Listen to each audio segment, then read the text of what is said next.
Haleluya, Shalom. Puji syukur kiranya kita semua tetap dalam pemeliharaan Tuhan ya.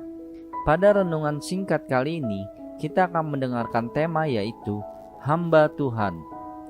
Dalam bacaan kali ini, kita lihat dalam kitab 1 Korintus pasal 4 ayat yang pertama sampai ke-5. Demikianlah hendaknya orang memandang kami sebagai hamba-hamba Kristus yang kepadanya dipercayakan rahasia Allah.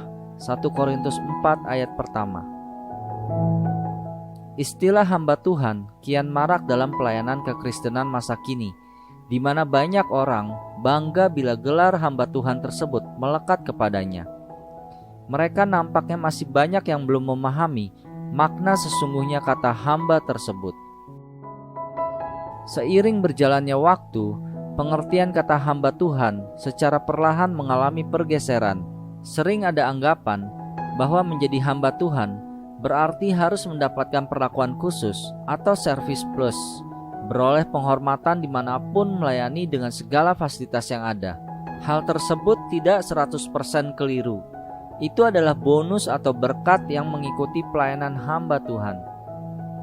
Jangan sampai hal ini mengalihkan motivasi kita sehingga tidak lagi mencerminkan jiwa pengabdian, melainkan hanya tuntutan profesi yang menyebabkan kita keluar dari jalur Tuhan. Di awal suratnya yang ia tulis kepada jemaat di Roma, Rasul Paulus menyebut dirinya hamba Yesus Kristus. Dalam Roma 1 ayat yang pertama, dari Paulus, hamba Kristus Yesus yang dipanggil menjadi rasul dan dikuduskan untuk memberitakan Injil Allah. Begitu juga di hadapan jemaat Korintus, Paulus menyadari makna kata hamba yang melekat pada dirinya tersebut, yaitu tidak lebih dari seorang budak. Sebagai budak, ia harus mengabdikan diri dengan segenap jiwa dan raga untuk tuannya. Hamba Tuhan juga bisa diartikan orang-orang yang membaktikan setiap nafas hidupnya untuk Tuhan, melepaskan segala kenyamanan duniawi, tunduk kepada pemerintahan surgawi, dan tidak punya hak untuk menuntut, serta bukan seorang bos. Paulus mengakui dirinya adalah hamba Yesus Kristus. Adapun jawaban sebagai rasul diberikan oleh Kristus kepadanya. Bukan ia sendiri yang mengangkat dirinya sebagai rasul. Paulus tetap mengedepankan status dirinya yang tidak lebih dari seorang hamba.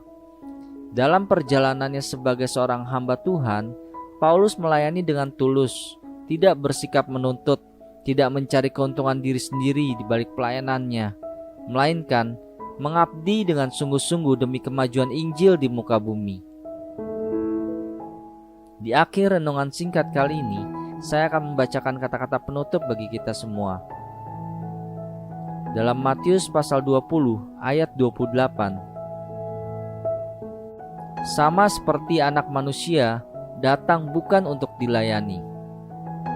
Marilah kita melayani Tuhan dengan penuh pengabdian. Haleluya. Amin.